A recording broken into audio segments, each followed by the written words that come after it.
wabarakatuh. Halo, perkenalkan nama saya Yusuf dengan NIM 111240008.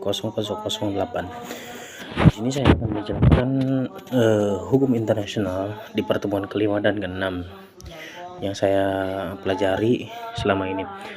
Yang pertama itu ada sumber hukum internasional. Sumber hukum internasional ini adalah sumber-sumber yang digunakan dalam pembentukan dan penetapan hukum internasional. Sumber-sumber ini merupakan dasar hukum yang mengatur hubungan antara negara-negara dan subjek hukum internasional lainnya. Di dalam pasal 38 ayat 1 Statuta Mahkamah Internasional, sumber yang diakui itu adalah sumber yang diakui ada 4, yaitu yang pertama perjanjian internasional, kebiasaan internasional, prinsip-prinsip umum hukum, dan putusan pengadilan. Di sini juga ada perbedaan SHI formal dan material. Yang pertama formal, adanya proses formal yang diakui metodenya oleh institusi yang berwenang menerbitkan ketentuan yang mengikat yang biasanya diterapkan dalam sebuah sistem hukum tertentu. Nah, yang material yaitu ada bukti-bukti baik secara umum maupun khusus yang menunjukkan bahwa hukum tertentu telah diterapkan dalam suatu kasus tertentu.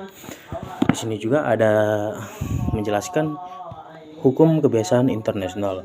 Menurut Dixon, hukum yang berkembang dari praktik atau kebiasaan negara-negara hukum. Kebiasaan internasional adalah ada sumber hukum tertua dalam hukum internasional. Di sini juga ada menjelaskan unsur hukum internasional. Ada 2 unsur. Yang pertama unsur faktual, praktis negara-negara umum yang berwenang, yang berulang jangka panjang. Yang kedua ada unsur psikologis, bersifat abstrak atau subjektif.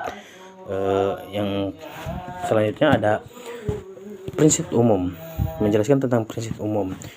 Hukum terakhir secara resmi adalah prinsip umum, yaitu hukum sebagai salah satu sumber hukum internasional menurut pasal 38 ayat 1 Statuta MICJ. Terus selanjutnya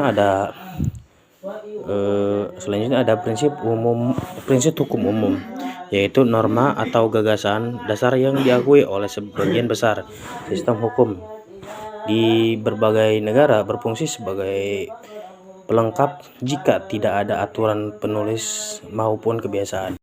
Selanjutnya di pertemuan ke-6 ini, hukum internasional menjelaskan tentang sumber hukum internasional dapat diartikan sebagai dasar kekuatan meningkatkannya hukum internasional, metode penciptaan hukum internasional, dan diketentukan ketentuan hukum internasional. Selanjutnya sumber hukum material dan formil. Sumber hukum material didefinisikan sebagai bahan-bahan akuntual atau nyata digunakan oleh seorang ahli hukum internasional untuk menemukan kaidah hukum yang berlaku terhadap suatu peristiwa atau situasi tertentu, contohnya fakta sosial dan politik.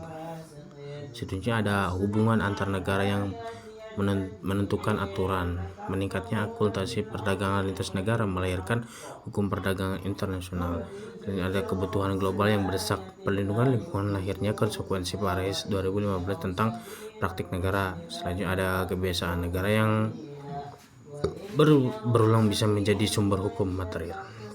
Selanjutnya ada sumber hukum formal, merupakan bentuk resmi atau alat bukti menunjukkan suatu aturan benar-benar berlaku dan dapat diterapkan dalam kasus tertentu. Selanjutnya ada urutan penyebutan sumber hukum dalam pasal 38 ayat 1. Piagam Mahkamah Internasional tidak menunjukkan urutan pentingnya masing-masing sumber hukum ini sebagai sumber hukum formal, karena hal ini sama sekali tidak diatur oleh pasal 38. Mungkin hanya itu yang saya bisa jelaskan. Selebihnya mohon maaf. Terima kasih. Wassalamualaikum warahmatullahi wabarakatuh.